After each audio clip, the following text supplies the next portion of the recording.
Et merci Luc Carvounas d'être avec nous. Vous êtes le maire d'Alfortville, dans le Val-de-Marne. C'est une commune à côté de Paris. Vous êtes ancien député socialiste. Vous êtes aussi le fondateur de la gauche Arc-en-Ciel. Et aujourd'hui, vous êtes celui qui avait coordonné un livre blanc, construire une résilience territoriale pour anticiper les chocs à venir, des chocs comme la Covid, bien évidemment. D'où vous est venue cette initiative? D'une volonté d'être mieux armé, par exemple, contre une deuxième vague ou d'autres chocs? Je crois que pour tous les collègues, nous sommes une trentaine de maires répartis sur l'ensemble du territoire d'Île-de-France. Nous avons très vite, nous sommes dit qu'il était nécessaire, au regard de ce que nous étions en train de vivre sur notre territoire, avec les réponses que chacun apportait différemment selon les équipements, les services. Tout le monde n'a pas un centre de santé, par exemple, dans sa commune. Et nous nous sommes dit, il va falloir quand même qu'au sortir de cette crise, nous fassions à la fois une sorte de benchmarking des bonnes pratiques, aussi de souligner, mais sans du tout avoir un esprit de procureur vis-à-vis de l'État. C'est pas le sujet. C'est un peu le cas quand même. Non, c'est pas le sujet. Non, d'autant que moi, je vous dis très simplement, le préfet du Val-de-Marne avec qui j'ai dialogué comme maire, tout cela a très bien fonctionné. Malheureusement, ce n'était pas le cas partout, il faut le dire, que c'est pas moi qui l'ai rappelé, c'est vous-même, les journalistes, ce fameux millefeuille un peu lourd d'administration centrale où on voyait bien que d'un côté, on avait un gouvernement qui nous disait nous marchons sur deux jambes, le gouvernement et les services publics locaux. Le problème, c'est qu'il y avait une jambe qui courait plus vite que l'autre, et c'était celle des territoires. Et ce que nous avons voulu aussi, dans ce moment de pandémie mondiale, c'est de faire des propositions au gouvernement, au pouvoir public, aux commissions demain parlementaires. Vous l'avez rappelé, je suis un ancien parlementaire, je sais comment la loi se fabrique, comment nous pouvons être, nous les maires, désormais utiles. Et je tiens notamment à une proposition qui semble tellement de bon sens pour les franciliens, c'est celle de dire que sur les 1280 communes d'Île-de-France, nous tous les maires, nous prenons simplement l'engagement de dire sur la base du bénévolat, on met 10% de nos personnels communaux au télétravail. La résultante, c'est pas moi qui le dis, ce sont des analyses très pointues d'experts, c'est qu'il n'y aura plus de bouchons en Île-de-France. Ce sera mieux en termes d'environnement, et les de transports en commun seront moins engorgés.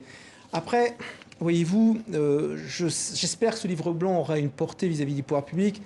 Moi, je reste quand même extrêmement inquiet. Et j'ai encore ce matin... Pourquoi cette inquiétude? Moi, je rappelle quand même que vous avez dit, enfin, peut-être pas vous, mais c'est ce qui est écrit au début du livre blanc, que, si on peut résumer d'une certaine manière, les communes ont mieux géré la crise que l'État. L'État qui, vous écrivez, ne vous aurait pas aidé et même parfois mis des bâtons dans les roues. Écoutez, à partir du moment où l'État, ça m'est arrivé à Alfortville, réquisitionne nos masques que nous avons commandés, c'était la guerre entre les uns et les autres pour pouvoir doter nos concitoyens de masques gratuits. Au moment où je vous parle, pour ma collectivité, c'est un engagement de plus de 600 000 € de dépenses qui ont été faits.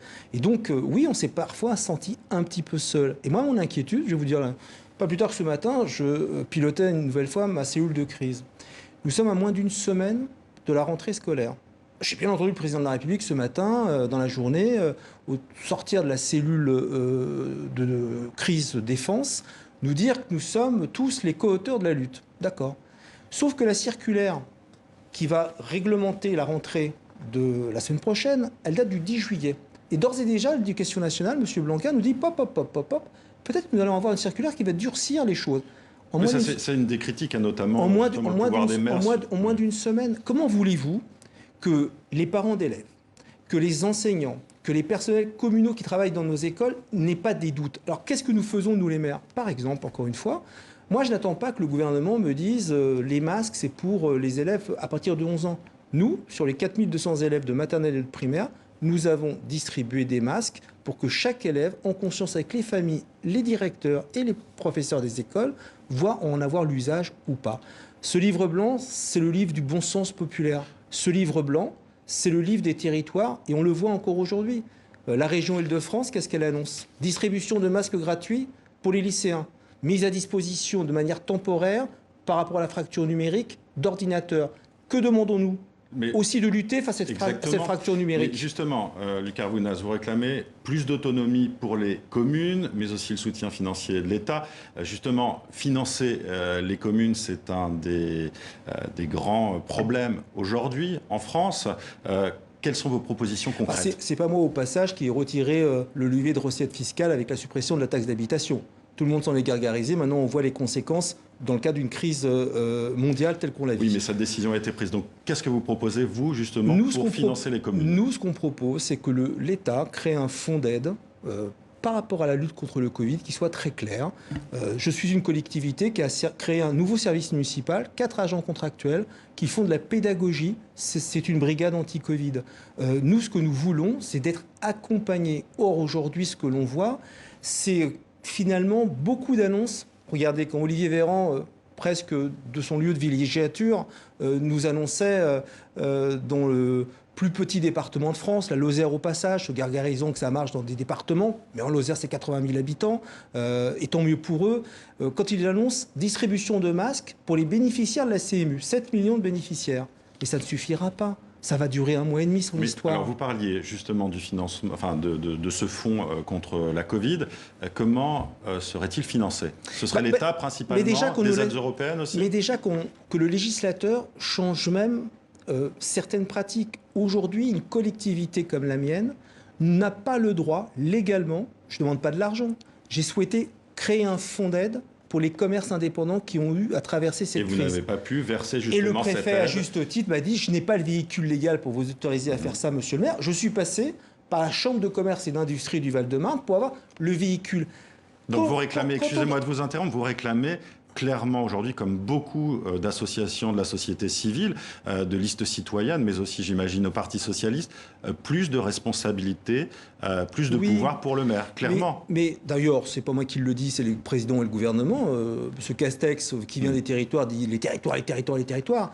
Mais si c'est l'arbre qui cache la forêt et que la loi décentralisation que l'on nous annonce à l'automne soit tout simplement de dire de manière un peu cynique au maire « Ah, vous avez voulu plus de responsabilités, je vous les donne. » Mais sans les transferts de financiers qui vont avec le transfert des compétences et des charges, ça s'appelle une arnaque. On a bien compris. Et on est un peu sur ce sujet-là en ce moment. J'aimerais vous poser juste une dernière question, réponse rapide, de politique politicienne. Pourquoi seulement des élus de gauche? Pourquoi pas des élus de droite? Parce que c'était plus simple dans le cadre du confinement, parce qu'à un moment donné, je n'ai pas oublié que nous sommes à quelques mois d'une élection régionale et départementale, que maintenant nous allons lancer une coordination qui sera, je vous l'annonce sur ce plateau, transpartisane. Viendra qui veut, mais en l'occurrence, on a voulu être utile sur un temps court et je suis allé au plus pressé sans qu'on me prête des intentions régionales. Ouais. Qui sera la tête de liste? Surtout que je ne suis pas candidat. Et vous savez qui sera la tête de liste alors dernière fois Pour la région Île-de-France, écoutez, on a beaucoup de talent au Parti socialiste pour mener cette belle campagne francilienne. On verra. Non, il peut y avoir des personnalités comme Najat Vallaud-Belkacem, c'est à elle de nous le dire.